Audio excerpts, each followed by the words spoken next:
Father in heaven, we thank you so much for this opportunity to go through a series on this very important topic of true education. We know that this is close to your heart. We know that you are a teacher and that we are all called to be teachers as well.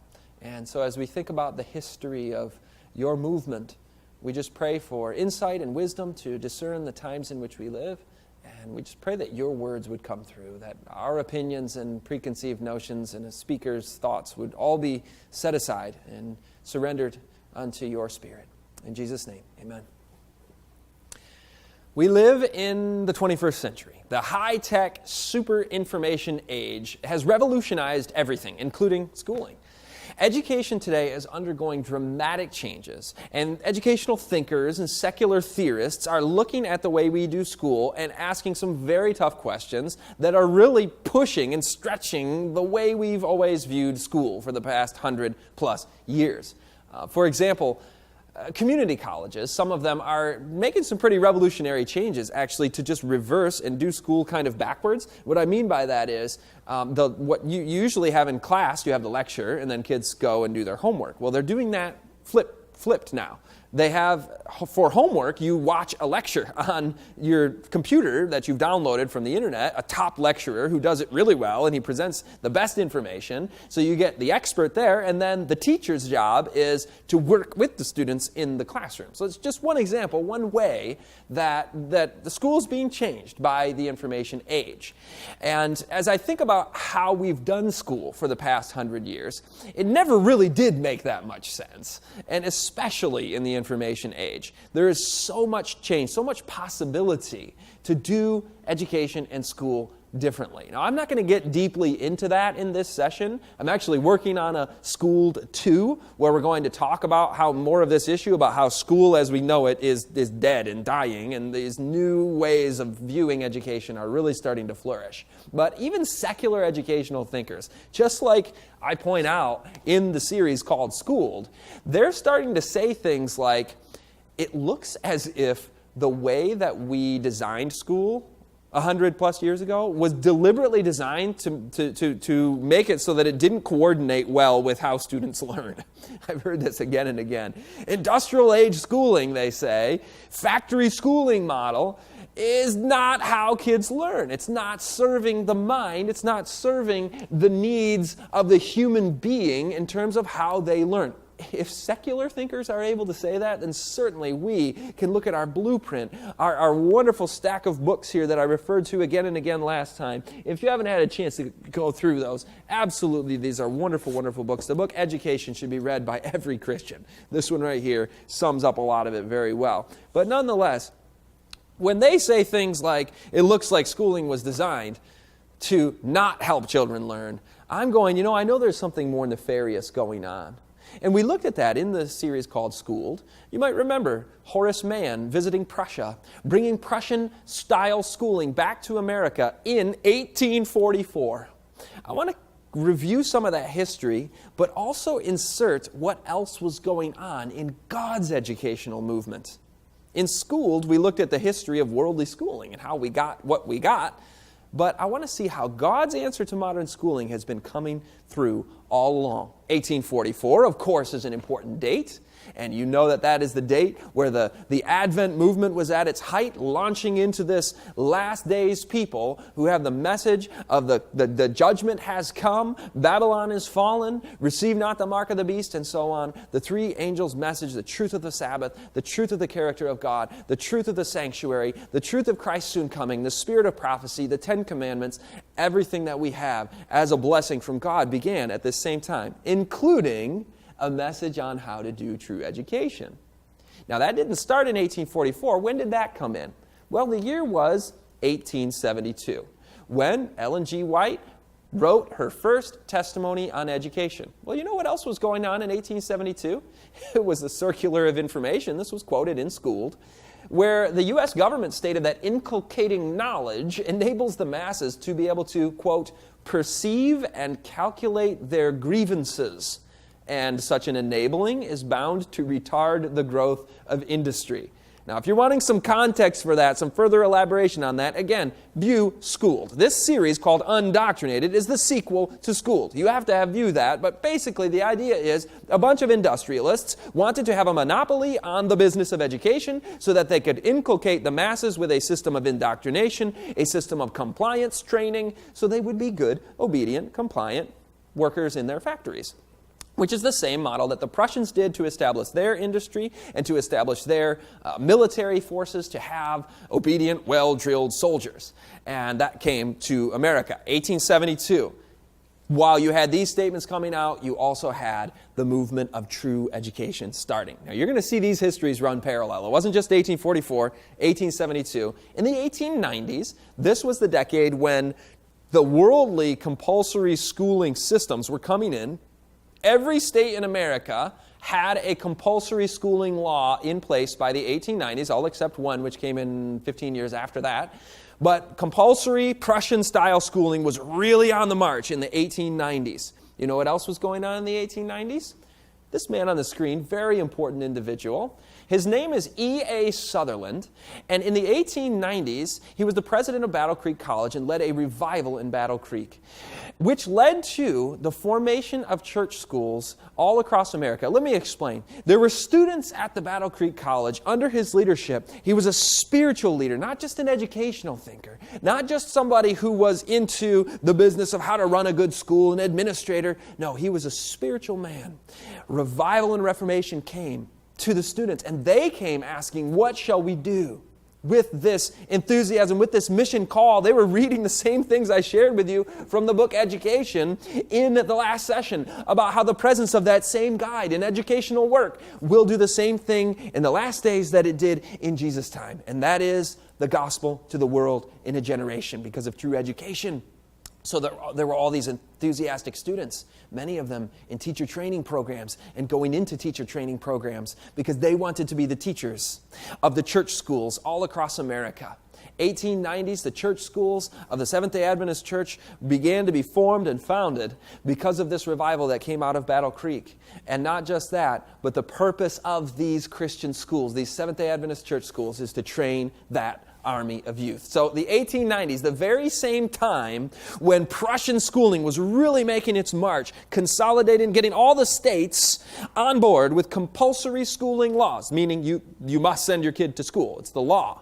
That in the 1890s also was being competed with by God's movement of true education. Now, by the way, just a quick note on Sutherland, amazing individual. He was also head of Walla Walla College at around this time in his day. And something absolutely noteworthy that he did, and I think we can all take this as our example, whether we're teachers or parents or whatever. He would convene the teachers a week before the school started, and they would spend their time going through these councils, reading through them, discussing them for a whole week, and asking themselves, how can we better form and reform our school to be more along the lines of what God has required of us?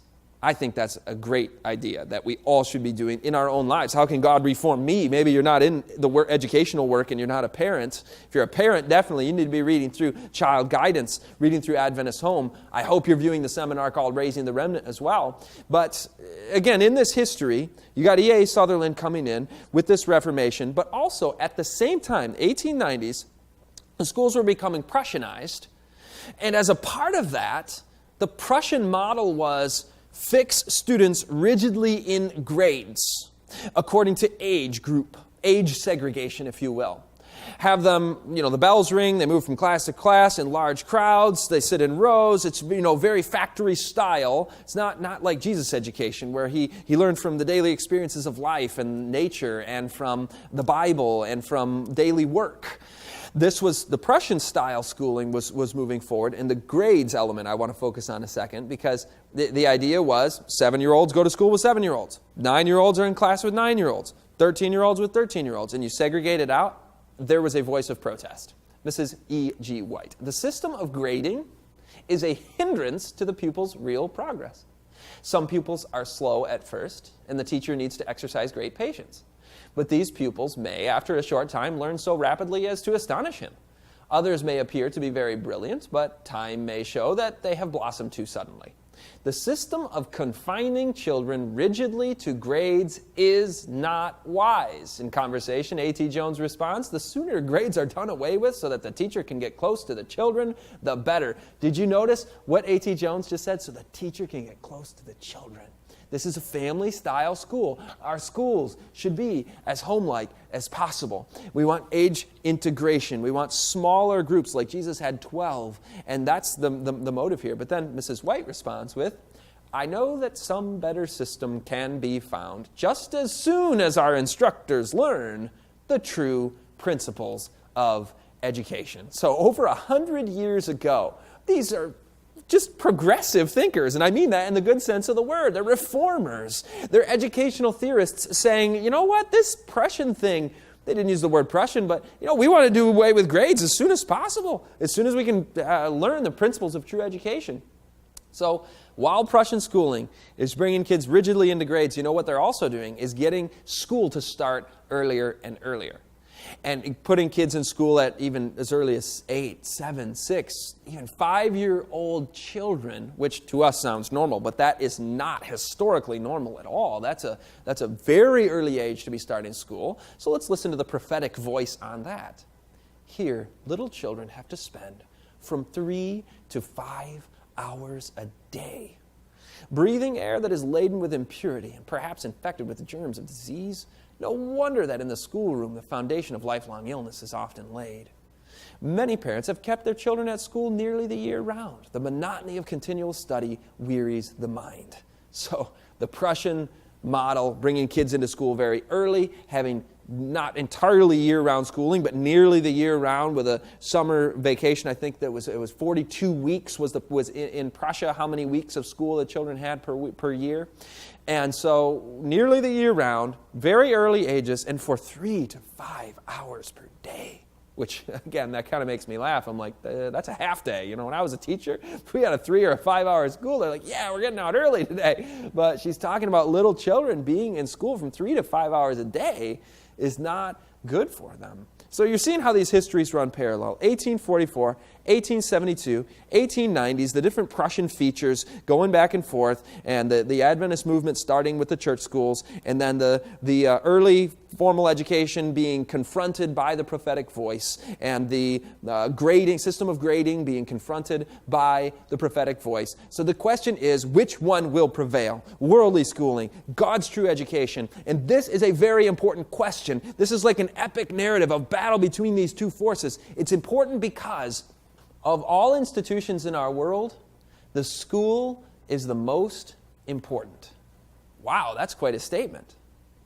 Because school will either, as the subtitle of Schooled says, school will either deliberately dumb down, reduce intelligence, re-engineer society, and destroy individuality, or true education, as the subtitle of this seminar says, home education in the schools of the prophets will produce the last generation.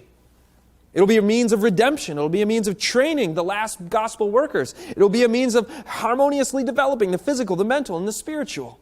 These are two ways of forming little children's minds and souls, either for service to the enemy or to God. That's, by the way, why I believe I have my personal laptop where I do all of my seminar preparations, all of my study and work on. In a 3-week time, I had 3 separate laptop hard drives crash in 3 weeks. I believe there is a great controversy going on. I believe in angels and demon forces, that these are actual entities involved in this world. I believe this is a very important seminar. It was right when I was working on Undoctrinated that we had 3. I've never had a hard drive crash in my entire life. I'm age 34. All of a sudden, 3 hard drive crashes in 3 weeks. Because of all the institutions in our world, the school is the most important. Let's continue on. Consolidation of Prussian schools takes place throughout the early part of the 20th century. You've got in the 1920s, 30s, 40s, the high schools becoming bigger. You've got school districts forming and growing. You've got more and more and more of the students being brought into the dragnet of compulsory schooling. You've got the public schools becoming more and more secularized, evolution coming in and being taught. In the 1960s, starting to remove reference to religious matters, which are a part of the fabric of history. Not that we should be forcing religion in the public sector, understand that, but the schools are becoming more and more of the world. And by the 1970s, God's methods of true education from the Garden of Eden, the homeschool method, that is almost extinct in American society. I'm coming at this from American history. I was an American history teacher. In the 1970s, the statistics show us, the history tells us that there were less than 10,000 homeschoolers left in America. Less than 10,000 in a country of hundreds of millions, and you're looking at only a few thousand kids still being educated in their homes. So in other words, the Prussian schooling was winning, and it looked like checkmate, it's going to win. Homeschooling was illegal in most states. People kind of assumed that the way we're doing school right now in the 1970s is just the way you do life. This is, there's kind of a historical illiteracy. They viewed this as the norm when really, historically, the concept of children being raised full-time in a state institution called the public school, this was a brand new, quite radical experiment in history, but it became viewed as normal. And if you were homeschooling, you're really kind of weird and even criminal in some places. And it was just this aberrant thing of like, nobody really knew a homeschool family. It was very different than today. I mean, homeschooling is mainstream. We'll talk about that. But back in the 1970s, that was the battle that had happened. And it looked like Prussian education was going to win. Christian schools were struggling to find their true identity in true education. They were starting to develop, but they were kind of modeling themselves after the schools of the world. So what happens in a society like this? Well, you know about the 60s and 70s in cultural history. The 60s and 70s were a time of the countercultural revolution. This was the time where drug use and sexual perversion and immorality was just on the march, and the family was falling apart, and divorce rates were rising, and all of these horrible statistics are coming out, and you're going, what's happening to our culture? Why is it happening? The greatest suffering has come upon the human family because parents have departed from the divine plan. And that statement is even more true in the 60s and 70s than when it was originally said. When our schools become worldly, when public schools dominate in their worldview of postmodernism and there is no morals and all of this is pushed forward, the culture suffers big time when the family is failing. But the Lord didn't stop. I'm glad the story doesn't end there. That would be sad. Like, well, now we're going to end our session, and that's, the sad end of true education. No way, because we know how the end of the story goes. You've read the Bible. Christ returns. We have the gospel message go forth. And the reformatory movement made a comeback, starting in the early 80s, okay? And I'm going to put a face up on the screen here. This is Dr. Raymond Moore. Very, very important individual. He and his wife, Dorothy, were the founders of the modern homeschool movement. Now, you may have never heard of Dr. Raymond Moore. I hope you have, because he's one of the single most important individuals in cultural history. As a historian, I look at different cultural movements and what happens throughout history and the ebb and flow of movements. One of the most important cultural shifts has taken place in my lifetime. I was born in 1980, and that's exactly when the homeschool movement started here. But the homeschool movement is one of the most important ever in terms of cultural history in America. It has really shaken the school system to its foundation. But let me tell you the story of how this happened. He was a Seventh-day Adventist Christian, Dr. Raymond Moore, the late Dr. Raymond Moore, and as a Seventh-day Adventist Christian, I would say he was probably the second most influential Seventh-day Adventist in history in terms of impacting the broader culture. And I'm not talking about our pioneers. I'm Ellen G. White, obviously, writing all of that. That's in a separate category. But as individuals who influence the broader culture, as known names out there, John Harvey Kellogg, who eventually went apostate, unfortunately, and Dr. Raymond Moore. I put him right next to John Harvey Kellogg and the influence that he had, because he's the founder of the modern homeschooling movement. Now, don't take my word for that. That's Joseph Murphy's book, Homeschooling in America. Moore became the most visible and the most celebrated homeschool leader in the nation. And so, very important individual, even recognized by historians, secular commentators on homeschooling. In the 1970s, he advocated and sort of made his name when he was pushing for delaying formal education.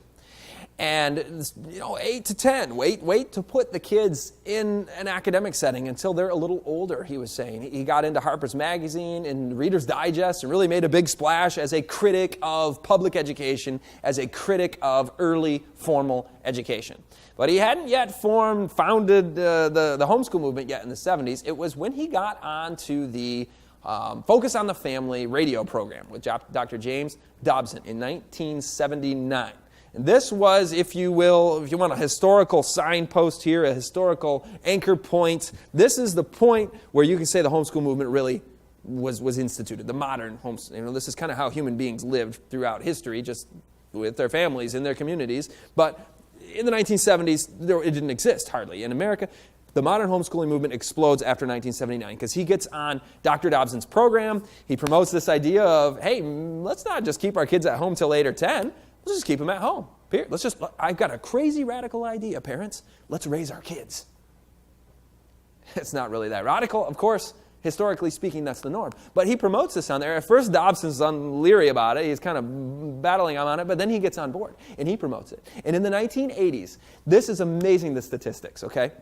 We go from a few thousand homeschool kids in the 70s to, by just 6 years later, 1985, after he's on the program in 1979, 6 years later, there are 50,000 homeschoolers in America. By 10 years after that, 1995, 500,000 homeschoolers in America. 5 years after that, the year 2000, 1 million homeschoolers. So in 20 years, from 1980 to 2000, you've got going from almost none to now 1 million. That's a major, major cultural shift, a major movement in society. And by the way, you might wonder, well, how much today? The statistics vary depending on who you ask, but in the last 15 years, they say that we've added at least another million. I would estimate closer to 2 million. People are fleeing the public schools in droves. And you might say, why? What? Well, partly they're learning some of the things that I present in school. They're seeing how the agenda to indoctrinate the children is so forcefully advancing, but also partly because the information age is killing industrial age schooling. Parents who once felt a little insecure about academically helping their children grow and educating their children, well, now they have a lot of resources online. They form networks online. They can gain access to things and help that they couldn't have in the past. And so they're feeling a little bit more comfortable saying, I think we can do this. And it's absolutely exploding. Here's a graph showing the growth of homeschooling, 1999, 4-year increments there, just leaping up, bounding year after year, the number of homeschool students, starting 850,000, then up over 1 million, and then 2011 cruising toward 2 million homeschoolers in America. Well, what are the results of this? Is this working? You might say, well, our average parents, they're not trained educators. They don't have a degree in this. Is this going to help the kids learn academically? And wouldn't they be better off going and learning from a professional teacher? Well, the first generation of the homeschool movement is finally graduating, moving on into adulthood, and we're getting some data and some information about the success of their lives and of their academic careers and so on. And I should say, first and foremost, most importantly, the data is showing us, aside from academics are important, but the most important thing has to do with character, right? And what they're finding in the research is that homeschool students are more civically minded, doing more community service. They're more interested in others, in other words. Also, they internalize, this is the most important finding in the entire research, the entire body of research on the homeschool movement. Homeschool students internalize the values of their parents at very high rates, much higher than most. That's what we're going for, right? That's why God created this system in Eden. This isn't Dr. Raymond Moore, James Dobson, or anybody's idea. Moore got it from Ellen G. White, who got it from God. This is the Lord Jesus Christ who's given us this idea. So here's a statistic, though, on academics. Right here you can see the blue bars and the red bars. The red bars are the average student in America in the public school system, okay? So in total reading, the average student is obviously at the 50th percentile. Total language, 50th percentile. The percentile means that they outperform half of their peers in that category. Now, when you look at the blue bars, that would be homeschool students, okay? Take a look at how much homeschool students outperform the 89th percentile in total reading. So that means the average homeschooler has a better reading ability on a standardized test than 89% of the country. And 84%, the average homeschool student is 84% in total, the 84th percentile in total language, 84th percentile in total math, 86th percentile in science, 84th percentile in social studies. So across the board, in every academic category, they're absolutely, succeeding understates it. I have to come up with a better word they're just blowing it out of the water. They're just absolutely shocking the observers who were going, really? That's just parents at home educating their children? And they can become this good academically? This is quite a revolution in the educational world to be looking at this. They score better on standardized tests. By the way, interestingly, regardless of whether the parents had academic degrees in teaching or the level of the parents' formal education, it doesn't matter. They're all scoring up in this top percentile range. Doesn't matter whether the parents have teaching certificates or anything like that. It's just the fact that they were educated at home. Now, I should give you a quick disclaimer on that. There are exceptions, of course. I know a family that are homeschooling their son, and he sits at home and plays video games all day. Okay, so he's not going to, there's no magic about taking your kids out of the public school, and then all of a sudden, we can just stare at a blank white wall all day, and we'll be brilliant. No. It's what these parents are doing successfully that is producing these numbers. And we're going to talk about that in sessions 2, 3, and 4 of Undoctrinated. We're going to see what the blueprint is. But interestingly, these are by and large not Seventh-day Adventist This is an evangelical movement broadly in the conservative Christian religious right sector of society, demographic of society. These guys don't have and read, to a great extent, the blueprint that we've been given. And even without that, they're doing that much better academically and character and everything. So it is truly amazing to see how, when God said in Eden and thereafter with the patriarchs, that the model is parents ought to raise their children, that this is producing results. Baylor University did a study where they looked at the students' propensities to get a 4.0 GPA. That means straight A's across the board. And they found that homeschoolers were 4 times more likely to get a 4.0 GPA than non-homeschooled students. Here's a little graph on some different universities that I've looked at. The homeschool graduates' GPAs versus non-homeschool graduates. You can see they're significantly higher at every university. Homeschoolers doing better in college.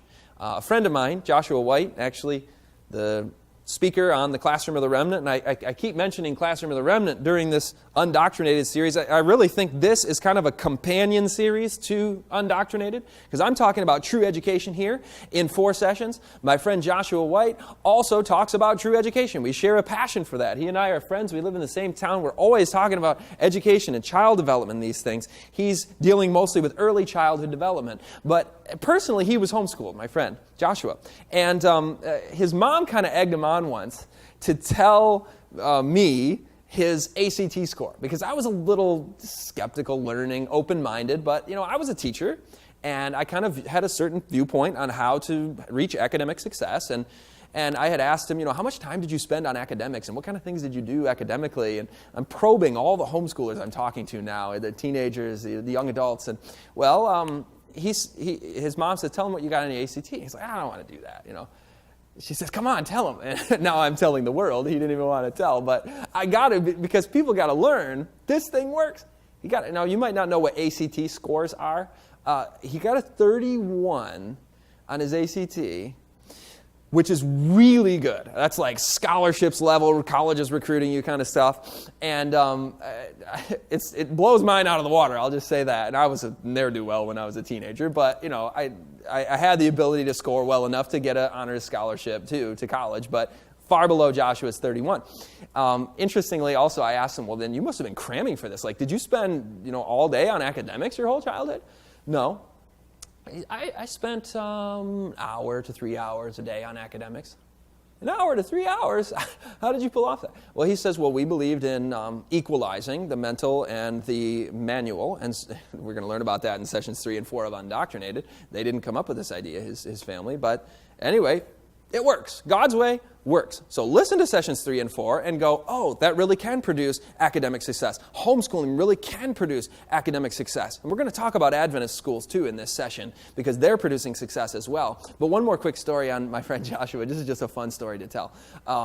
He went to a class in college and started voicing his thoughts in discussions, and the professor learned that he was a homeschooled Christian, and she starts kind of targeting him because she's a secular leftist professor, and she's really making fun of him and using him as an example and bringing him out, and this is what's wrong with society kind of stuff. And he promoted the idea in a class discussion that he wanted to write his paper on delayed formal education, which is, waiting till 8 or 10 to put your kids in an academic setting, whether in the home or a school of the prophets. And she was just absolutely railing on him. Oh, no, yeah, this is ridiculous homeschool propaganda nonsense and conservative Christian, she's giving him a really hard time for it. Well, she gives him permission to write the paper on that. He writes a paper on, which I read, by the way, which led me to say, Joshua, can you do a series on early childhood development for Belt of Truth Ministries? I want something called the Classroom of the Remnant, because he's got it. So I read his paper, and it was a fantastic paper, but he submitted it to the professor. And when he submitted it to the professor, he was bracing himself. He's going, all right, she's going to really tear this thing apart, I'm sure. Well, she's reading through it. No red marks on the paper. She gets to the end of it, and she says, I was highly skeptical of your point of view, as you know, but I am awarding this paper the first 100% paper, straight A, because it's well documented, the research is valid, and you've totally changed my point of view on delayed formal education. Isn't that cool? So anyway, I'm just bragging on my friend Joshua because homeschooling works. It's not just him. It's the research. It's the data. I like the anecdotal stories because they're kind of fun. But nonetheless, you've seen it in your personal experience. I've seen it in the students that I come across. I travel around. I speak for a living. I used to be a teacher. This is what I do now. I'm at a different church pretty much every weekend, most of the year, much of the year. And as I'm coming in touch with families, and I see a couple of students walking toward me to shake my hand after the sermon, or we're sitting down at a meal at lunch, I've been able to discern which kids are homeschooled and which aren't. And I can actually guess, not because of any inherent intelligence or insight on my part, but because they are different and they stand out. And so I started a little game with myself. I started seeing if I could guess, and I would actually say it out loud and put myself out on a limb there. And I started doing it. I said, are you homeschooled by any chance? And the kid would look at me and be like, yeah, how did you know? Well, you're just different. In a good way. Socialization skills are higher. Able to interact with adults at a better level. Well-behaved, well-mannered, eye contact. All of these positive good things, the family's actually together. That's sometimes a cue for me. And so my score right now, I'm actually keeping score. I am 36 out of 37. So I've gotten one wrong. A really, really well-raised kid happened to be in school. But 36 times I've said, are you homeschooled? And they're like, yeah, I am. How did you know? Because they really just are different. So the research is in, the anecdotes are in, but a quick disclaimer, and I said it already, I want to say it again. I don't want everybody just to get fired up about there's some magical potion here with not having my kid in a school. you've got to follow the blueprint. So watch sessions 3 and 4 and make sure that you're doing something positive in replacement of public schooling, okay? Now, if you're viewing this going, why would this matter to me? I'm not homeschooling my children. I've got my kids in a school, and I like our school. Enough on the homeschooling thing. But wait a minute. Every Seventh-day Adventist Christian family, if you're following this program, you are a homeschool family. Because you're keeping your kid at home till 8 or 10, and then you've got all those other periods of time that I mentioned, after school, weekends, breaks, and summer vacation. Every faithful view yourself as the primary educator in all matters of your child. Spiritual, mental, moral. If you need the help of a school, that's fine and great, and that's part of God's plan and program. You don't need to feel bad about that. Spirit of prophecy says all of our children should have the privilege of one of these schools of the prophets. But you're still the primary educator of your child, parent. Don't forget that, okay? Now, you'll notice also I said earlier that you'll be educating your small child at home till 8 or 10, and this begs the question, what is school age? I've mentioned 8 or 10.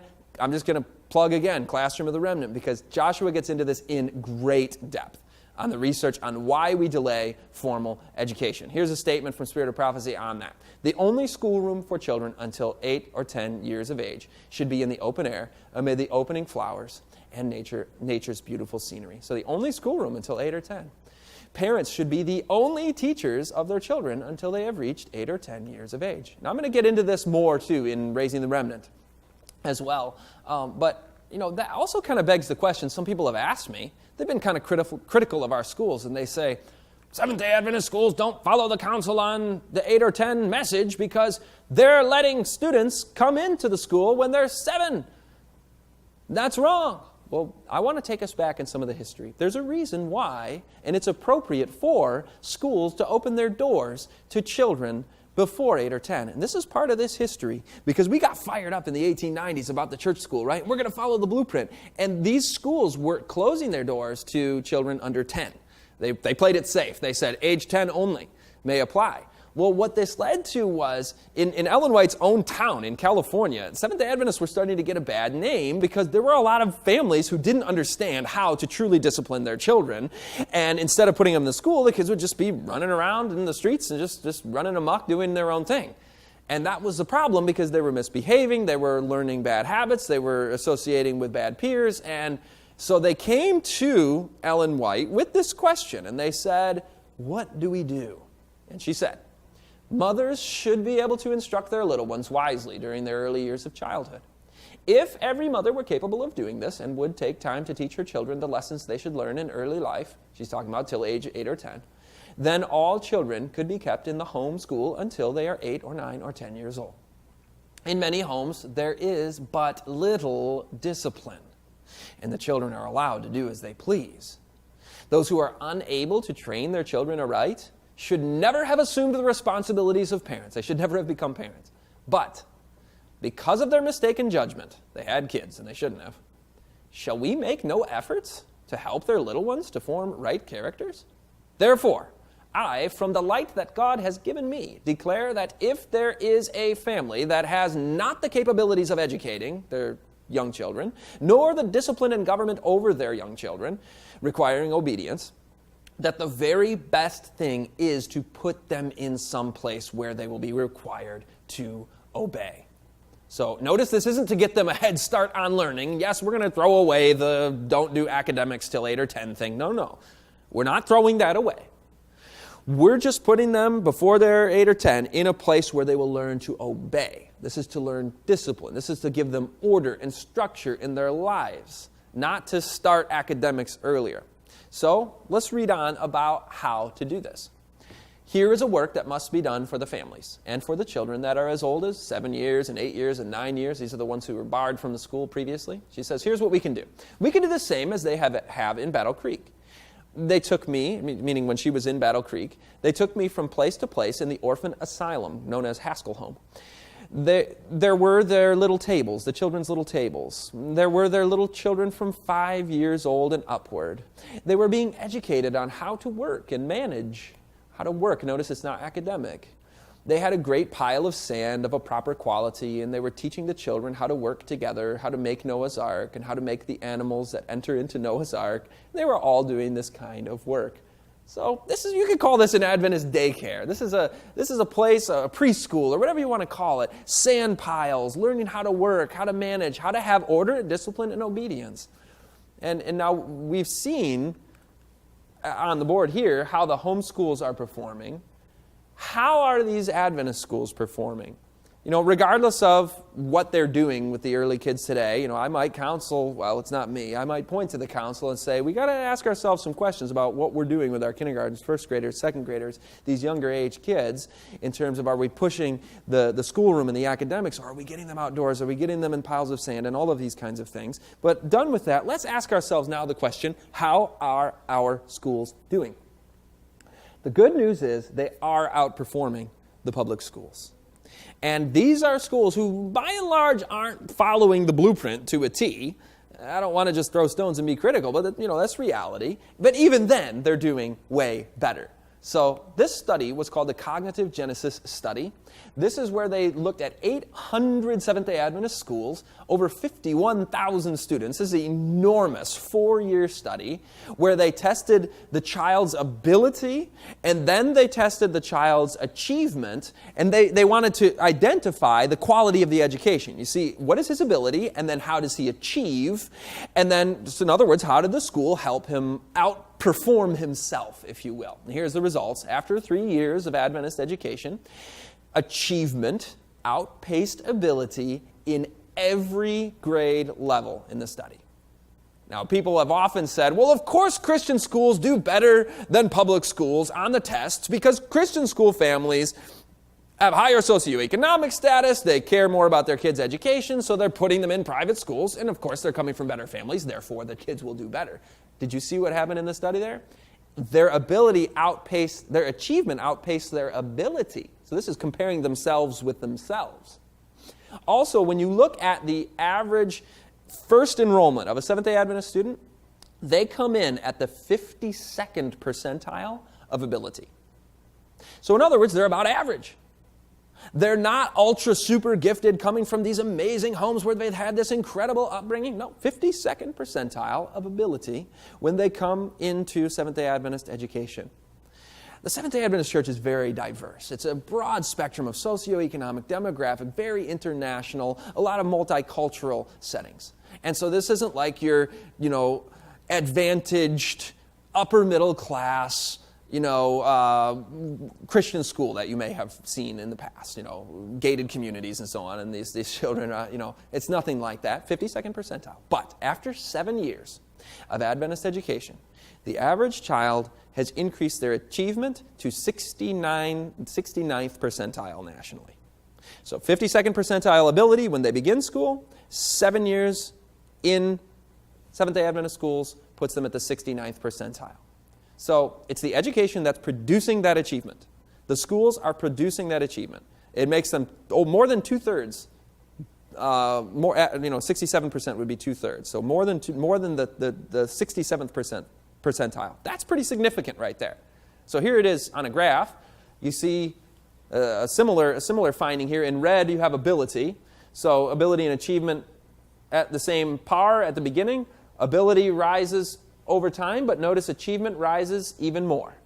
So after 7 years, you can see the achievement of students outpacing ability, which is a pretty exciting thing to see. And you might say, well, how is their ability rising? Well, as their achievement rises, their ability follows too. So they're going up together over time. So that's a very positive thing. But also, you might ask, why? Why is this working?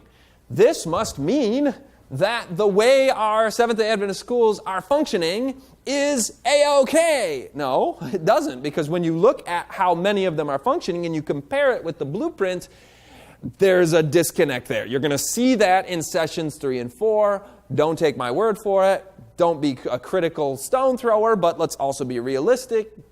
The reason that success is happening is, I watched this video about Seventh-day Adventist education, and basically the claim was made that Seventh-day Adventist schools are succeeding because they're following the blueprint, because we have a wonderful blueprint about education. And I'm going, that I respect the film and the idea of promoting Christian school. That's great. But homeschoolers, they're doing 84th, 86th percentile stuff. And they're not even following the blueprint either. I mean, if you followed the actual blueprint, you'd see academic success through the roof. And by the way, I'm talking a lot about academics right now, but remember what we talked about last session is about 100,000 times more important than what we're talking about with academics. Training the youth to be that last army of gospel workers who will present that message. And the spiritual stuff is way more important. But a lot of people are asking the question, if I send my kid to a Seventh-day Adventist school, then they're not going to succeed academically because they don't have all of the science labs and big programs and, giant tech facilities and giant libraries. And, they look at all of the facilities that are offered by some of these massive public schools and they say, compare that with a small Christian school. Well, you know what? The smallness of the Christian school is actually one of its greatest advantages.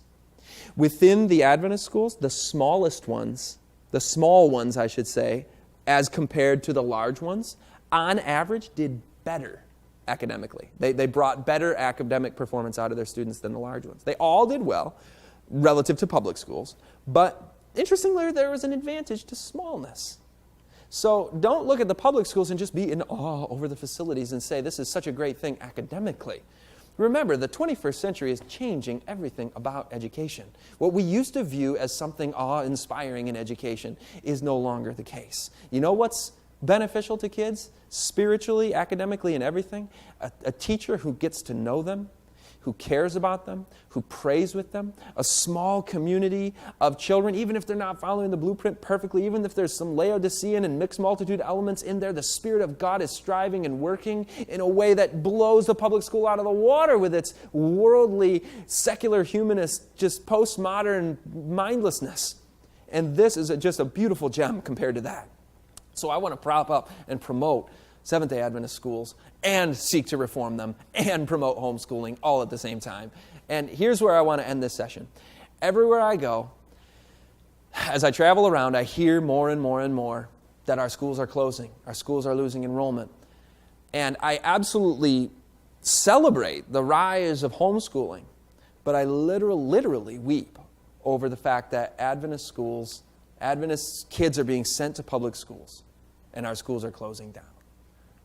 Tuition is expensive, and this academic advantage, might not look like enough to parents to say, I'm going to shell out this amount of tuition. So I think that when we just promote the academic advantage that our schools offer, it's not enough of a pitch to convince worldly-minded, Laodicean-minded families, honestly, that they want to send their kids to the Adventist school. And so we're struggling. Lots of our schools are struggling. Cognitive Genesis, this study has been out for a couple of years, and our enrollment is still declining and struggling in many sectors. So what is the solution? Yes, make the case for the academic success, because that is important. But more importantly than that, to truly have a revival of Adventist schools, here's the statement I want to close with. God will bless those schools that are conducted according to His design. And that's what we're going to turn to next. What is the design? What is the blueprint? And how can we reform our schools to make them as home-like as possible and to make them according to God's program? We're going to see just a whole host of features, of descriptors, of different qualifications to make our schools what God has called them to be. It's not just that they need to be home-like. That's huge. I want to hit that point again and again. But you're going to see incredible things. I'm not going to say any of it right now. Watch sessions 3 and 4 of Undoctrinated. And this message right here is important because what we've seen is this story, as it's traversed throughout history, is culminating in the homeschool movement and what I believe is a reform and a revival of true education. I visited places like Heartland College, like Ouachita Hills. I talked about Red Bluff, many places where they really are doing true education. And this along with the homeschool movement, will produce the last generation.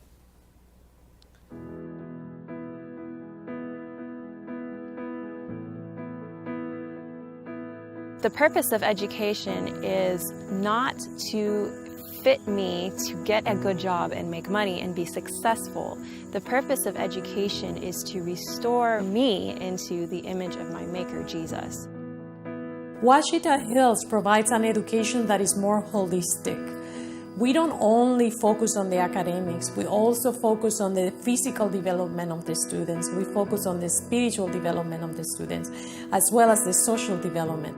Some people will say, but I'm not going to support myself doing carpentry. Why should I spend time learning that when I could be learning chemistry and physics and biology better? The truth is, most students do not support themselves after they graduate with the vocational skills they learned while in high school. But many do use those skills to work their way through college. But I believe there's more to why God encouraged His people to have that kind of program than simply being able to use them to support yourself. You see, working part of the day and studying part of the day helps the mind to be able to connect and concentrate and focus better when there is the time for studying. If we look in the Bible right back to the beginning at Genesis, He created man and woman, and what did He do? He put them in the garden to tend to the garden.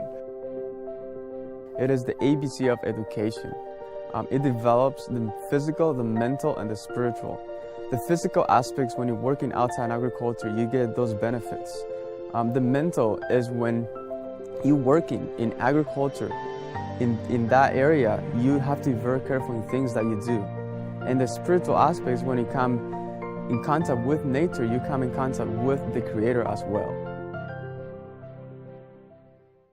When I first came into the kitchen, I had no clue what I was doing. I put a pot on the stove and I looked at Chef and I was like, okay, what am I supposed to do with this? And, now I am cooking all sorts of different things. I've made granola, I've made sausage patties, I've made all types of random things. And it's just a lot of fun. We're learning to make clothes out of scratch. So we go into town and we buy our own fabric, pick it out. I really didn't know anything about sewing. I had never used a sewing machine or any of that sort. But coming here, I learned the different settings of a sewing machine, how to change the settings. I've only been in sewing for 4 weeks, but I've actually learned a lot about the machine, its components, how it works, how to buy fabric, how to tell, whether fabric is good quality or bad quality. Usually at an auto shop, a teenager, like somewhere else, they'll be just sweeping up, cleaning up, things like that, not really doing anything. But here I've had a lot of opportunities to do a lot of stuff. I've changed water pumps, thermostats, power steering pumps, different stuff like that. We work hand in hand right next to them as they're working, and we can be doing anything from digging a ditch for installing a new water line for the greenhouse for the agriculture department, or we could be working on putting siding on a house. We can be working at pouring a cement slab for a bicycle rack. Before I'd gotten here, I had not worked a day in my life, and I didn't even know what work was. But all the skills that they've taught me and the long hours I've worked have helped condition me to meet real-world aspects when it comes to work. The biggest thing that I've seen that God is helping me to be able to grow in is to be able to see how it can be more useful. It also gives you purpose and direction and sense of being able to be important to everybody that's around you, so that you can continue and work for others, and it becomes a blessing to help people out in that aspect. One of the unique things about canvassing is that I've seen is if you ask almost any graduating student from our school, ask them what's been the most impactful part of their experience here at Ouachita Hills, 9 times out of 10 they say it's canvassing. Ellen White talks about in the book called Port of Ministry that it's the best preparation for pastoral ministry, and how true that is. The canvassing work is the best preparation because you meet people of all different faiths, of all different nationalities and personalities, and you really get to meet with these people. Our program is set up so that along with the academics, we get a practical application of the witnessing tips that we're learning in class.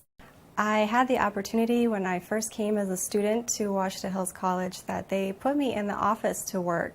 And I was taking business and they put me in to answering phones, and I did some customer service and sales.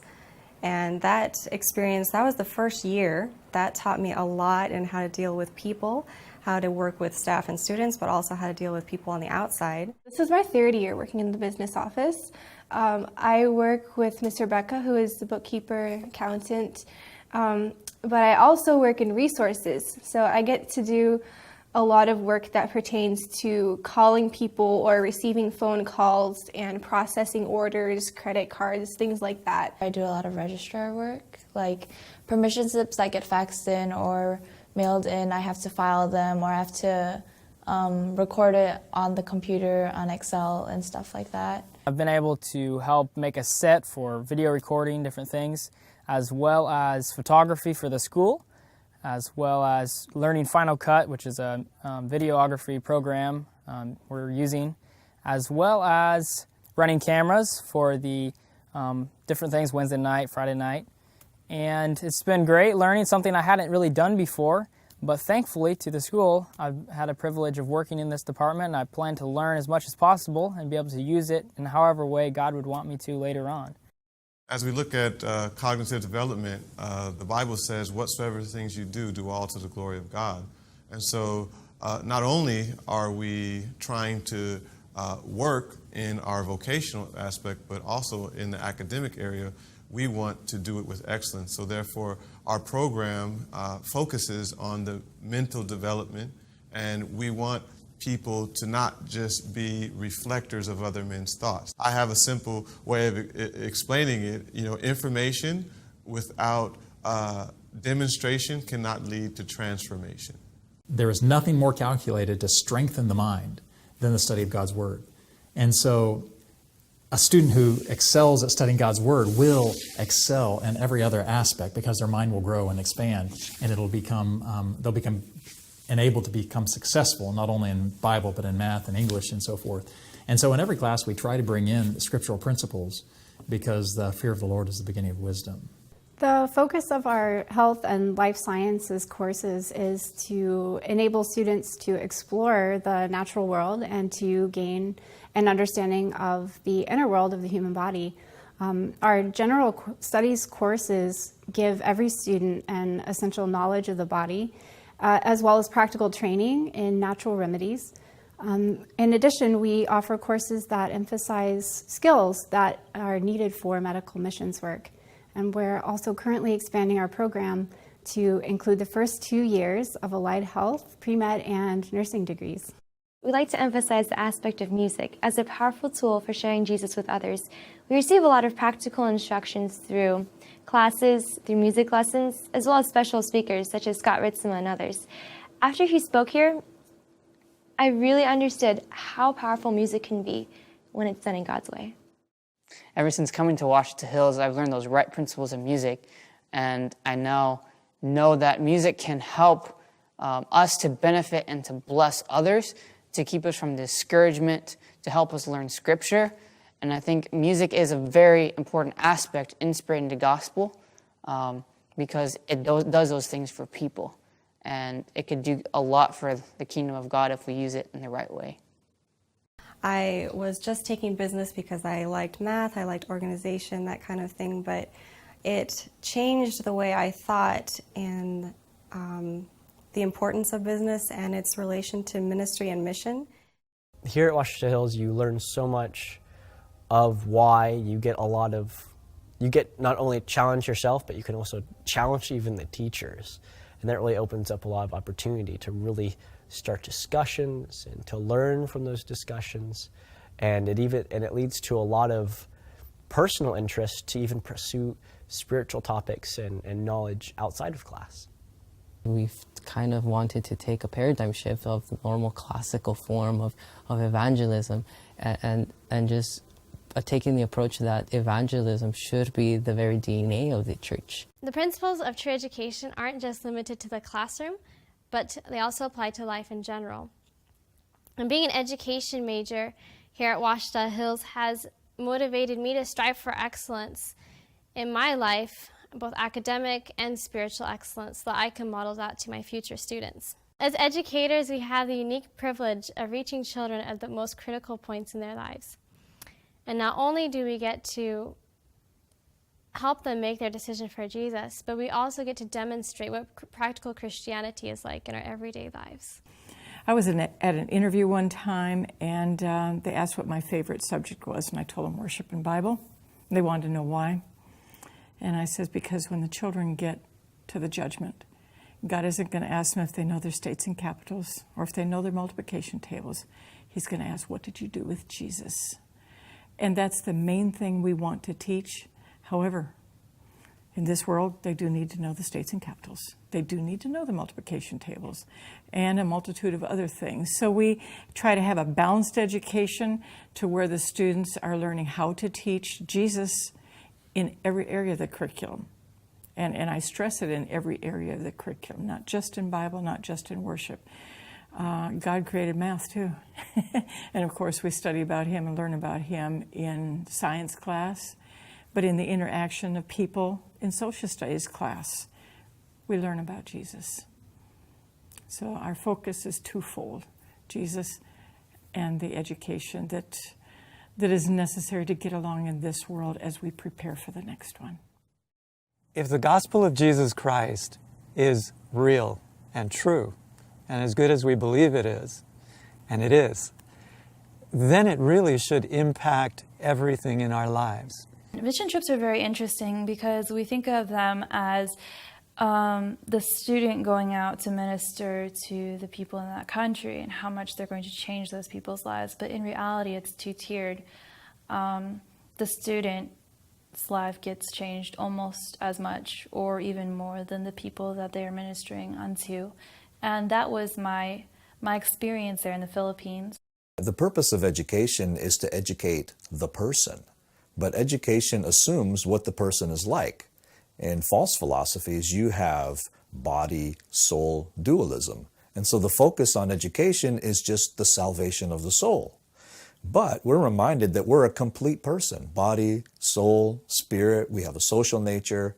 And so a complete program of education should take into account what a human being is like and should formulate their curriculums accordingly. So you should have curriculum that addresses the mental aspects of the person, the spiritual aspects of the person, the physical aspects of the person, and the social aspects of the person. This is what a true education should accomplish. Our aim at Ouachita Hills is to help the students understand what is the true purpose of development. The true purpose of development and education is to serve others, not only this life, but for eternity. True education has shown me the importance of redemption in all points in life. Education today has sadly been limited to just an attainment of knowledge, but it does not have to be so. It should encompass the physical, spiritual, and the mental. Education is not just limited to a 4-year college degree. The value of education should be for a lifetime. True education has instilled in me the passion for a life with Jesus and to share that same passion with others. Worldly missions only result in worldly treasures. This heavenly mission produces eternal results. This is the power of true education. Redemption in Christ.